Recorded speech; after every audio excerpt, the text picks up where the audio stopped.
The crystal chandeliers in the east wing cast a blinding light, yet the air felt entirely suffocating. My husband, Julian, adjusted his expensive tuxedo, radiating pure arrogance. After 7 years of marriage, he still leaned in to hiss the same warning. "Do not embarrass me tonight. Just smile and keep your mouth shut for the next 3 hours." He thought I was nothing but his silent accessory, completely oblivious to the storm about to hit him. Hello to the wonderful audience of the Violet Revenge Stories channel. YouTube has unfortunately disabled our monetization features, leaving us without a budget to keep operating. If you enjoy today's story, please consider supporting us with just $1 so we can pay our hardworking team to cover their living expenses and continue creating stories for you. You can support us by scanning the QR code on the screen or by clicking the donation link in the description or the pinned comment of this video. My name is Ivy Cox, and the night my marriage shattered was accompanied by the sound of a live string quartet. The East Wing corridor of the White House was a sensory overload of immense wealth and unyielding influence. The massive crystal chandeliers overhead cast a brilliant, blinding light that reflected off the flawlessly polished marble floors. A quartet played classical music softly in the background, though their delicate notes were nearly drowned out by the low hum of hushed conversations and the heavy scent of imported lilies mixed with aged whiskey and expensive perfumes. Historic portraits lined the walls, silent witnesses to the generations of power brokers who had walked these very halls. This was the absolute epicenter of national power, a place where fortunes were made and destroyed with a single, casual handshake. The air felt heavy, suffocatingly thick with ruthless ambition. Beside me stood my husband, Julian Vance.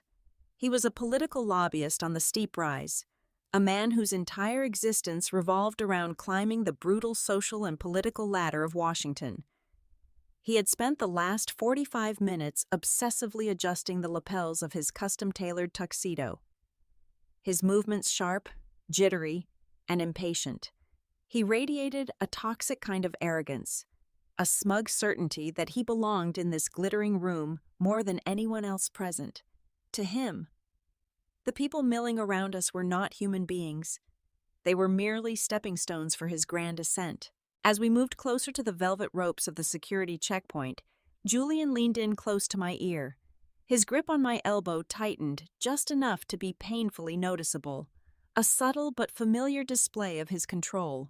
"Do not embarrass me tonight," he hissed, his voice a harsh whisper that cut right through the elegant, refined atmosphere. "Just smile, look pretty, and keep your mouth completely shut for the next 3 hours. Tonight is the launch pad for the rest of my career. The biggest clients of my life are in that room. Do not ruin this for me." He spoke to me not as a partner of 7 years, but as a tedious liability he was forced to manage. I kept my face perfectly neutral, nodding exactly one time. He thought I was nothing but his silent, decorative accessory, completely oblivious to the massive storm that was about to hit him. We finally reached the sleek security desk manned by stern Secret Service agents and pristine White House receptionists. Julian puffed out his chest, stepping forward with a highly practiced, entirely fake politician's smile. He whipped out his phone and confidently presented his digital invitation for the electronic scanner. The machine let out a soft, pleasant chime, and the digital screen flashed a welcoming bright green. The receptionist smiled warmly at him, a genuine look of deference on her face. "Welcome to the White House, Mr. Vance," she said politely. Julian nodded, shooting me a triumphant, arrogant glance over his shoulder, silently demanding that I follow his flawless example and not cause a scene. I stepped forward to the desk. Unlike Julian, I did not have a standard digital pass on my phone. I reached into my small evening clutch and pulled out my physical invitation. It was a heavy, cold, steel gray card, completely devoid of the usual ornate gold lettering or fancy calligraphy. It bore nothing but a highly specialized, dense barcode. I handed it to the receptionist. She took it with a slight frown of visible confusion and swiped it under the glowing red laser of her scanner. Instantly, the entire atmosphere fractured. Instead of a pleasant chime, a long, piercing, high-pitched beep erupted from the machine. It was a harsh, undeniable sound of a major security alarm. The receptionist's monitor flashed a violent, aggressive red. Her polite smile vanished in a millisecond, replaced by a look of sheer, unadulterated panic as she stared wide-eyed at the classified information displaying on her screen. She looked up at me, her breath catching in her throat, and her hand instinctively reached for a hidden emergency button under her desk. Julian immediately began to grumble loudly, his face flushing deep red with deep embarrassment and sudden anger. He took an aggressive step toward me, his hands raised in pure frustration. "Ivy, what on earth did you do?" he demanded, his voice rising sharply above the elegant hum of the busy corridor. "I told you to follow the simple instructions. How could you possibly mess up a simple entry check?" He was preparing to unleash a full, humiliating tirade right there in the lobby, entirely ready to throw me under the bus to save his own precious public face. But the cruel words died in his throat. Before he could utter another single syllable, a specialized team of 6 heavily armed security personnel in stark black suits materialized out of nowhere from the shadows of the corridor. They moved with terrifying, practiced speed and absolute precision. In a matter of mere seconds, they bypassed Julian completely, ignoring his existence as if he were a ghost. They formed a tight, impenetrable physical perimeter directly around me. They swiftly and aggressively isolated our section of the checkpoint, physically cutting us off from the rest of the glittering, whispering crowd. Julian froze in place, his mouth hanging wide open, the smug arrogance rapidly draining from his pale face as he realized this was absolutely not a simple clerical error. To explain the sheer absurdity of his arrogance at that security checkpoint, you have to understand the illusion we had been living in for the past 7 years. Julian Vance was the undisputed golden boy of Washington. In a city entirely powered by whispered secrets, traded favors, and backroom handshakes, he was the ultimate currency trader. He knew exactly which senator preferred which vintage of scotch and whose campaign needed a quiet, untraceable influx of cash. To him, the elite circles of the capital were not just social environments. They were brutal battlefields where he reigned supreme. Status was his absolute oxygen. He measured a person entirely by the title printed on their business card and the net worth attached to their investment portfolio. If you could not advance his career, you were completely invisible to him. And somewhere along the line, I had become invisible too. At every glittering gala and intimate dinner party we attended, Julian had a meticulously rehearsed routine for introducing me to his world. When an influential politician or a wealthy corporate donor would politely ask what I did for a living, Julian would not even let me open my mouth to answer. He would slide his arm around my waist, squeeze my hip tightly, and flash a devastatingly charming, utterly condescending smile at the table. "Oh, my brilliant wife works over at Aegis Deepwater Solutions," he would announce, his tone dripping with practiced amusement. "She is essentially a marine biologist hanging around with fish all day. You know, a dedicated seaweed counter. Bless her heart. Someone has to make sure the algae is doing well while the rest of us run the country." The table would always erupt into polite, patronizing laughter. The senators and executives would look at me with soft, dismissive smiles, raising their expensive wine glasses to the quaint, harmless little wife with her cute little science hobby. Julian would soak up their approval like a sponge, his chest puffing out just a fraction more, thrilled to have demonstrated his superior, dominant standing in our household. I never corrected him. I could not correct him.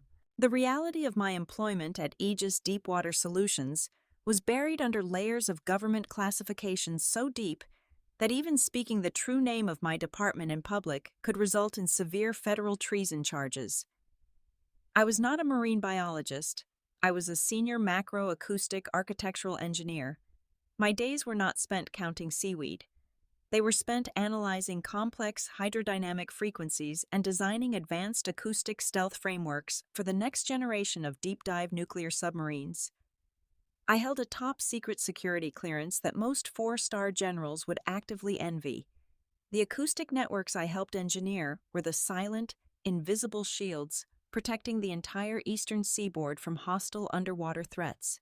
But because of the ironclad non-disclosure agreements I had sworn my life and freedom to uphold, I was legally bound to absolute silence. I existed in a shadow world of classified algorithms and encrypted military servers. I could not bring my work home. I could not vent about a difficult day at the office. I could not defend myself when my husband reduced my life-saving, world-altering career to a cheap punchline about fish. So, I sat there, dinner party after dinner party, gala after gala, year after agonizing year. I sat in my expensive designer dresses, sipping my dry champagne, and listening to the man I married publicly strip away my dignity to build his own. The silence was an agonizing, corrosive poison. It ate away at my self-respect, slowly dissolving the foundation of our marriage. I would look around these opulent dining rooms, watching Julian expertly manipulate the room, laughing loudly and slapping the backs of men whose security clearances were not even high enough to know the name of the building where I worked. He was a master of a tiny, superficial universe, entirely blind to the vast, dangerous ocean I navigated every single day. At first, I tried to convince myself that he simply did not understand. I told myself that the strict secrecy of my job made it impossible for him to grasp the true gravity of what I did. But the turning point, the absolute climax of my silent despair, arrived on a rainy Tuesday evening exactly 6 months ago. We had just returned from a high-profile fundraiser. I was exhausted, quietly kicking off my heels in the hallway, when I overheard him talking on his phone in his private study. He was speaking to a prominent defense contractor, a man who actually knew a tiny fraction of what Aegis Deepwater Solutions really did. The contractor had casually praised my intellect, hinting that my division was doing some heavy lifting for the Navy. Julian had laughed, a sharp, bitter, incredibly ugly sound. "Let us not exaggerate," Julian had said into the receiver, his voice dripping with venom. "She is just a glorified data entry clerk for the oceanography department. If she were actually doing anything important, she would not have the free time to iron my shirts or plan my dinner parties. She is smart, sure, but she knows her place." In that freezing, shattering moment, the final illusion broke. Julian did not misunderstand my career. He suspected I was far more capable than he let on, and it absolutely terrified him. He deliberately and maliciously downgraded my existence because a powerful, brilliant wife was a direct threat to his fragile, inflated ego. He needed me to be a harmless ornament, a soft, silent background character in the grand movie of his life. He deliberately crushed my identity under his heel so he could stand just a little bit taller. That was the night the love completely died, and that was the night the meticulous, cold-blooded architect inside me began to draw up the blueprints for his absolute destruction. The catalyst for my silent rebellion began exactly 6 months prior to that explosive night at the White House. While Julian was busy schmoozing in opulent ballrooms, the true fabric of national security was quietly unraveling beneath the freezing waves of the Atlantic Ocean. A highly classified, catastrophic intelligence failure had reached the absolute highest levels of the Pentagon. A hostile foreign power had somehow engineered a specialized frequency capable of completely neutralizing the sonar and acoustic shielding of our most advanced nuclear submarine fleet. Our silent service was suddenly deaf, blind, and terrifyingly visible on enemy radar. We were facing a strategic vulnerability of unprecedented proportions. I was abruptly pulled from my bed at 2 o'clock in the morning by a pair of armed military police officers. There was no time for explanations, no time to pack a bag, and certainly no time to leave a detailed itinerary for my husband. I was shoved into the back of an armored black vehicle and driven to an undisclosed, subterranean bunker located hundreds of feet below a nondescript government building. The moment the heavy steel doors locked behind me, my existence in the outside world temporarily ceased. The facility was a sensory deprivation chamber of endless gray concrete, humming server racks, and harsh fluorescent lighting that aggressively burned the retinas. For the next several weeks, I practically lived in that underground bunker. I worked grueling 90-hour weeks, fueled by nothing but cold, stale coffee, and the terrifying adrenaline of impending disaster. My mandate was impossibly massive. I had to entirely rewrite the acoustic reflection algorithm for the entire fleet before the enemy could exploit the fatal vulnerability they had discovered. I was completely cut off from the sun, cut off from fresh air, and cut off from the trivialities of normal life. The crushing weight of responsibility was a physical pressure on my chest. I knew, with absolute certainty, that if I failed to decipher the complex hydrodynamic anomalies, thousands of American sailors would be sitting ducks in the dark. Crushing depths of the ocean, the lives of fathers, daughters, and sons rested entirely on my ability to manipulate sound waves through high-pressure water environments. The strict isolation protocols meant I had severely restricted access to the outside world. My personal phone was confiscated at the door, and I was only permitted a highly monitored, secure text line to receive absolute emergency communications from home. But Julian did not use that secure line for emergencies. He used it as an instrument of relentless, petty torture. While I sat in a freezing high-stakes war room, staring at incredibly complex macroacoustic data displays until my eyes literally bled, the secure terminal would inevitably flash with his incoming messages. The communications officer would awkwardly hand me the printed transcripts of his texts, averting his eyes in pity. The messages were a masterclass in narcissistic delusion. "You missed the cocktail reception with the Energy Committee." One message read, "I had to tell the senator you were sick again. You're making me look like a complete fool in front of crucial clients." Another read, "The dry cleaner lost my charcoal suit, and you are not here to handle it.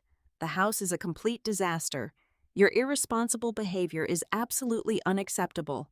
We are hosting a major dinner party on Friday, and you have not even finalized the catering menu with the chef." I was frantically trying to patch a terrifying security hole that could trigger a global military conflict, and my husband was fiercely berating me over a missing suit and unarranged appetizers. The sheer, unbelievable disconnect between my reality and his would have been hilarious if it were not so deeply tragic. He viewed my absence not as a professional necessity, but as a direct, deliberate insult to his social calendar.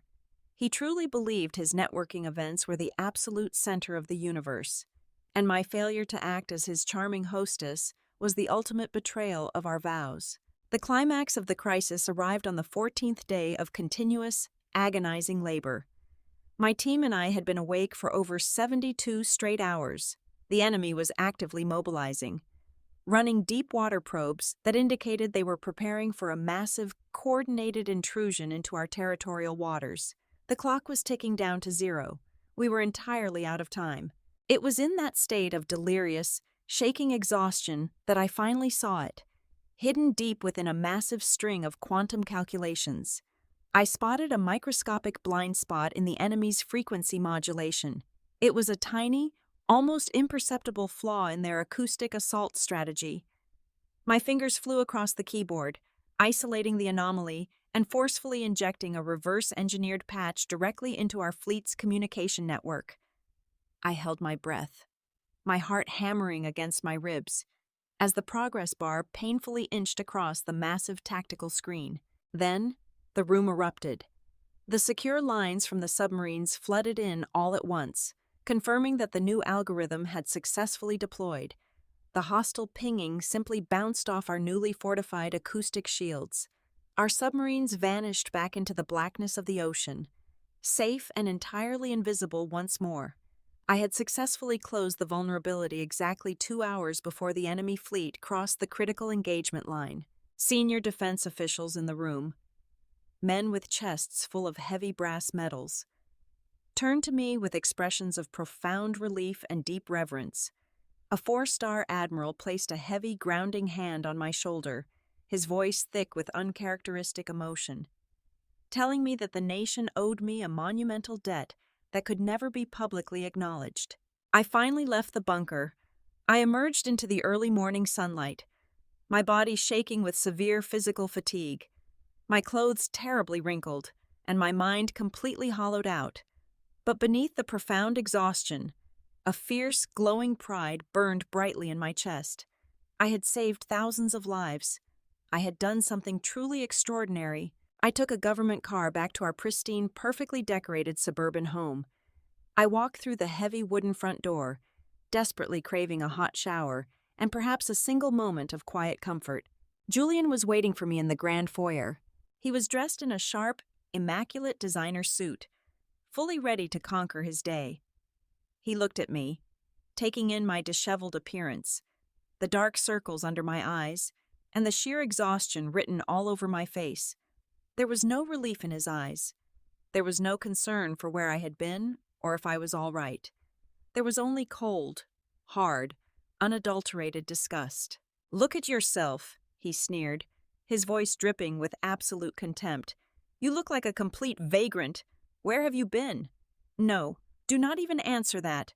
I do not care about your little algae projects anymore." He reached over to the polished mahogany entryway table and picked up a thick, heavy manila envelope. He practically threw it at my chest. I barely caught it, my numb fingers fumbling awkwardly with the metal clasp. "Those are divorce papers," Julian stated, his tone flat, cruel, and unyielding. "I had my lawyers draft them up yesterday. I am done playing second fiddle to whatever trivial nonsense you think you are doing. You are a terrible wife. You are an immense embarrassment to my career. You have exactly 24 hours to quit that pathetic job and start acting like a proper partner, or I am filing these at the courthouse." He was bluffing. Of course. It was a highly calculated, manipulative threat designed to terrify me into total submission. He fully expected me to break down in tears, to beg for his forgiveness on my knees, to immediately resign from my position, and to dedicate the rest of my miserable life to folding his shirts and smiling at his wealthy friends. He expected me to shatter into a million pieces, but he had absolutely no idea that the woman standing in front of him had just spent the last 2 weeks staring down a global military catastrophe without blinking. I did not cry. I did not beg. I just looked at the thick stack of legal threats in my hands, and the last remaining thread of my patience quietly, permanently snapped. Exactly 7 days before the glittering disaster at the White House, the final nail was driven into the coffin of my marriage. It happened not with a screaming argument or a thrown glass, but in the absolute silence of my home office, illuminated only by the harsh blue light of my computer monitors. I was conducting a routine security sweep of our residential wireless network. Given the highly classified nature of my clearance, my home network was fortified with military-grade encryption protocols, segmented into multiple isolated virtual local area networks. It was usually an entirely mundane task, something I did purely out of habit every Sunday evening, but as I parsed through the firewall access logs, a tiny, seemingly insignificant data packet caught my eye. It was an anomalous port forwarding request, buried deep under layers of standard internet traffic. Someone had created a hidden backdoor on my personal network. My initial thought was that a foreign intelligence agency had finally managed to breach my perimeter. The blood ran cold in my veins as I immediately initiated a full system lockdown. I deployed my diagnostic tools, tracing the origin of the unauthorized access ping by ping, packet by packet. I expected the digital trail to lead halfway across the globe to a hostile server farm. Instead, the routing path bounced off the living room router, looped through the primary switch, and terminated directly inside my own house. The unauthorized physical address belonged to Julian's private desktop computer in his study down the hall. For a moment, I just stared at the screen. My husband was entirely technologically illiterate. He barely knew how to sync his wireless headphones to his phone. How could he possibly bypass my security architecture? The answer, I quickly discovered, was tragically simple. He had not hacked me. He had simply installed a commercial, off-the-shelf keystroke logging software on my personal laptop months ago, during a brief window when I had carelessly left it unlocked on the kitchen counter to answer the front door. My breath caught in my throat.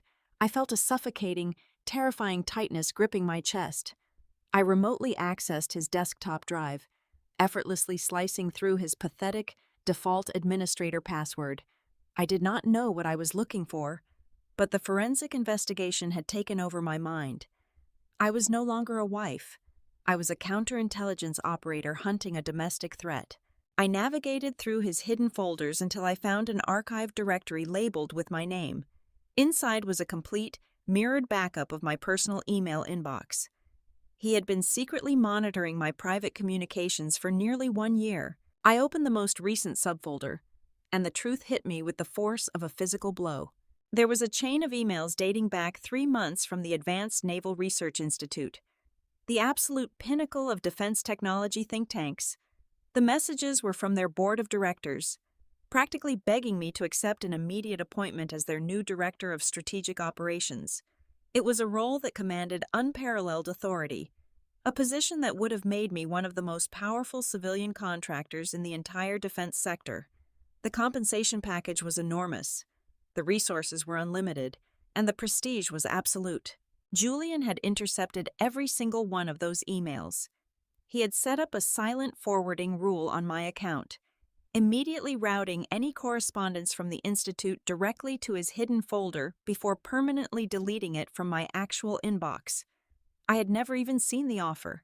But the absolute worst part, the venomous, unforgivable betrayal that completely shattered my reality, was located in his sent folder. Julian had not simply hidden the opportunity from me. He had actively sabotaged it. He had drafted a reply from my email address, impersonating me perfectly. I opened the sent message and read the words he had written in my name. "Thank you for the incredible offer," the email began. "However, after careful consideration, I must permanently decline. My husband's career as a political consultant is entering a highly demanding phase, and I have decided to step back from my professional ambitions to fully dedicate my time and energy to supporting him and managing our household. I am no longer pursuing executive-level responsibilities." I read those agonizing words over and over again. My hands began to shake violently. A cold, pure, unadulterated fury washed over me, freezing the blood in my veins. He did not just misunderstand my job. He did not just think I was a glorified seaweed counter. He knew exactly how brilliant I was. He saw the massive, undeniable proof of my value written in black and white by the most prestigious institute in the country, and it terrified him to his very core. He recognized that my light would completely blind his artificial, carefully constructed superiority. He realized that if I took that position, he would no longer be the star of our household.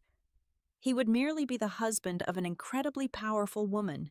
So, he made a calculated, malicious decision to crush my future. He deliberately clipped my wings so I could never fly higher than his fragile ego could tolerate. A normal person might have marched down the hallway, kicked open his study door, and confronted him. A normal wife might have screamed, cried, and demanded a divorce right then and there. But I was not a normal wife. I was a structural architect who specialized in dismantling hostile threats with absolute, ruthless precision. Screaming at him would give him the opportunity to gaslight me, to invent pathetic excuses, or to play the victim. I refused to grant him that satisfaction. I closed the remote connection, wiping all traces of my intrusion from his hard drive. I sat in the darkness of my office for exactly 3 hours, my mind operating like a cold, calculating machine. I decided right then that a simple divorce was far too merciful for a man who had tried to erase my identity. I needed to destroy him in the only environment he truly cared about. I needed to obliterate his reputation in front of the very people he worshipped. The upcoming White House gala, the one he had been obsessing over for months, was the perfect stage. He had secured his invitation through months of relentless, humiliating begging and aggressive networking. He expected me to trail behind him like a silent, decorative shadow. Instead of arguing, I quietly picked up my secure, encrypted military communication device. I bypassed the standard civilian channels entirely and placed a direct, heavily encrypted call to the office of the Joint Chiefs of Staff. I informed the liaison that I would indeed be attending the upcoming diplomatic reception at the East Wing, but I required my own independent security clearance and a highly specialized VIP entry protocol. The military obliged immediately.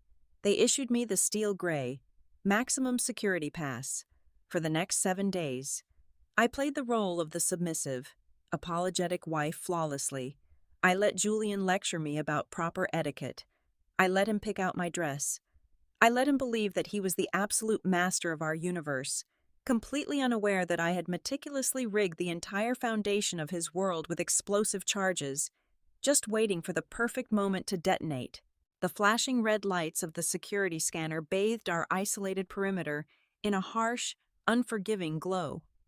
The 6 heavily armed Secret Service agents stood like statues of solid granite, effectively walling us off from the glittering elite of Washington. The string quartet had abruptly stopped playing mid-note. The low hum of networking and political gossip died instantly, replaced by a suffocating, heavy silence.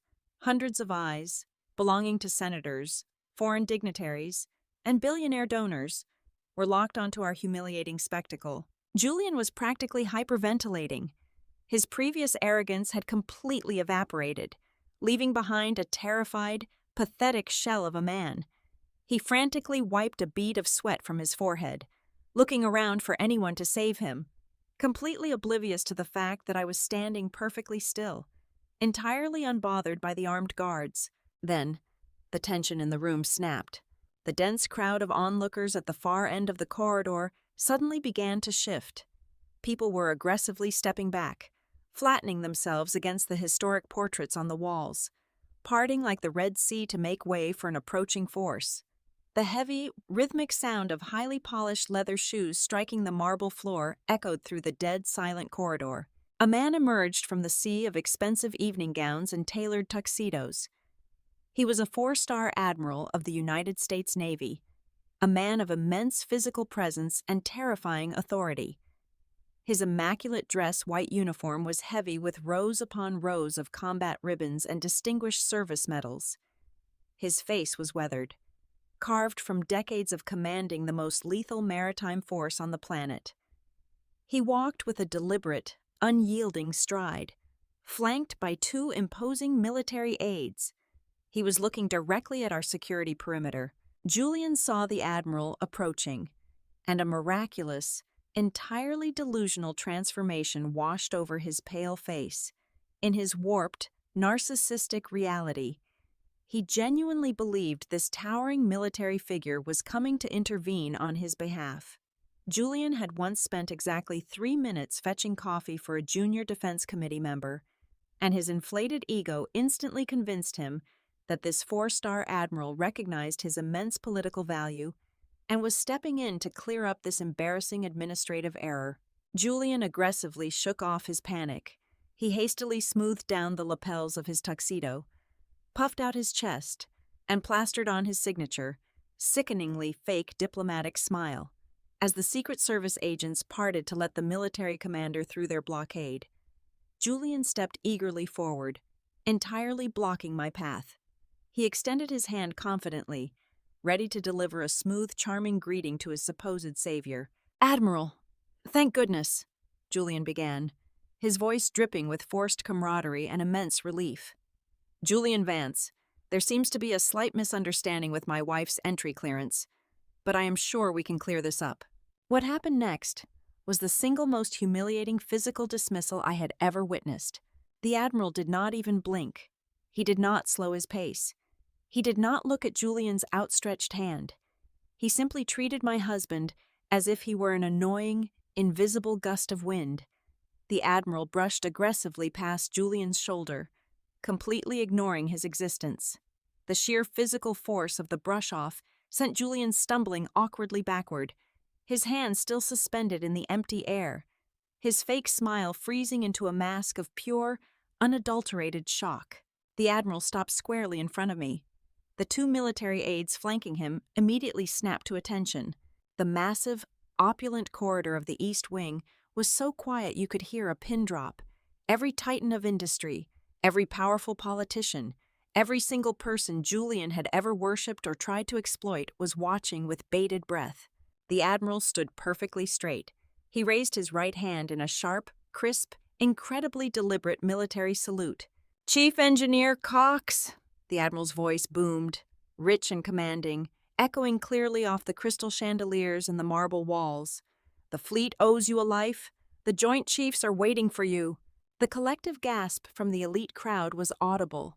Julian practically collapsed against the velvet security rope. His face lost every ounce of color, turning the shade of freshly poured concrete. His eyes were wide with a frantic, incomprehensible terror. He looked wildly at the Admiral, then at the surrounding crowd. The powerful defense contractors he had spent months begging for a 5-minute meeting were now staring at me with expressions of absolute, hushed reverence. The senators he had tried to bribe with fancy dinners were whispering my name in shock. The invisible, decorative little wife he had mocked and belittled for 7 years was currently receiving the highest military honor in front of the entire ruling class of the nation. The cognitive dissonance was literally tearing his mind apart. He opened his mouth to speak, to demand an explanation, to somehow reclaim the spotlight, but only a pathetic, breathless sound escaped his throat. I did not immediately follow the Admiral. I took one slow, deliberate step toward Julian. I looked him dead in the eye, watching the sheer magnitude of his absolute destruction register in his shaking pupils. I tilted my head, letting a cold, razor-sharp half-smile touch my lips. I leaned in close, ensuring my voice was low enough for only him to hear, but laced with enough venom to permanently paralyze his soul. "You were right," I whispered softly. "Do not embarrass me here." I turned my back on his gasping, pathetic form. I did not head toward the glittering East Room ballroom where the rest of the oblivious socialites were gathering. Instead, the Admiral and his armed escort guided me toward a heavily guarded, nondescript elevator hidden behind a thick velvet curtain. We descended deep into the subterranean levels of the White House, far below the crystal chandeliers and the superficial political chatter. The heavy steel doors opened to reveal the Situation Room, the absolute nerve center of American global operations. The air down here did not smell of expensive perfume or imported lilies. It smelled of ozone, highly oxygenated air, and raw, unfiltered power. Julian, completely consumed by his frantic need to comprehend how his reality had just shattered, managed to cash in every single sleazy favor he had ever acquired to sneak into the upper observation gallery. He stood behind the thick, bulletproof glass, looking down into the secure bunker. From his vantage point, he watched as the Secretary of Defense himself stepped forward to greet me. The room was filled with the exact titans of industry Julian had spent his entire pathetic life trying to impress. The billionaire defense contractors, the heads of advanced weapons manufacturing, the senior members of the Armed Services Committee. But they were not here to mingle or trade favors. They were standing at strict military attention. The Secretary of Defense read a classified citation detailing my specific actions during the acoustic vulnerability crisis. He spoke of the thousands of sailors who were currently breathing because of my direct intervention. Then, he stepped forward and pinned a heavy classified Distinguished Service Medal onto my evening dress. The room erupted into thunderous, genuine applause. Looking up at the observation glass, Julian finally realized the horrifying, undeniable truth. Every single elite client he had ever groveled before, every powerful executive he had desperately tried to buy drinks for, actually worked under my project coordination. They were bidding for defense contracts that I personally approved. His entire universe was nothing but a microscopic speck of dust floating in the massive orbit of my actual authority. The sheer magnitude of his insignificance crashed down on him, permanently shattering his fragile, inflated ego. When the highly classified ceremony concluded, I took the private elevator back up to the civilian level. I stepped out into the quiet, marble hallway, only to find Julian waiting near the exit. He was physically trembling. His custom-tailored tuxedo looked suddenly cheap, hanging loosely on his defeated frame. His eyes were wide, darting, desperately searching for some way to salvage his destroyed reality. He opened his mouth, perhaps to apologize, perhaps to try and manipulate his way back into my good graces now that he knew how powerful I truly was. I did not give him the chance to speak a single word. I reached into my bag and pulled out a thick, bound dossier. I stepped forward and slammed it hard against his chest. He gasped, his hands instinctively coming up to catch the heavy stack of papers before it fell to the floor. "What is this?" he stammered, his voice a pathetic, broken whisper. "That is every single digital footprint, access log, and deleted email from the Advanced Naval Research Institute," I stated, my voice entirely devoid of emotion. "It is the complete forensic proof of your pathetic attempt to sabotage my career. My lawyers already have a copy. You are going to sign the divorce papers you so graciously offered me yesterday. You will take absolutely nothing, and if you ever try to contact me again, I will release this dossier to every single defense contractor in this city. You will never work in Washington again." He stood there, frozen, staring down at the undeniable proof of his own toxic insecurity. The Washington elite, filtering out of the ballroom nearby, watched him standing there, a broken, pale shadow of a man who had just publicly humiliated the military's newest hero. His lobbying career was instantly and permanently vaporized. I did not wait for his response. I turned on my heel and walked out through the heavy security doors. I stepped out into the cool, crisp night air of Washington. The massive, illuminated dome of the Capitol building glowed brilliantly in the distance. I took a deep, filling breath, entirely free of the suffocating weight I had carried for 7 long years. I strode confidently into the darkness, completely untethered, needing absolutely no man to define my worth, permanently leaving the unworthy shadow of Julian Vance behind me. Thank you so much for listening to my story today. I would love to know where you are tuning in from, so please let me know in the comments. If you found today's story engaging and worthwhile, please consider supporting our channel with just $1. You can easily do this by scanning the donation QR code on your screen or by clicking the donation link provided in the video description or the pinned comment. Your generous contribution allows us to pay our dedicated staff so they can feed their families and continue creating even better stories for you to enjoy. Have a wonderful day.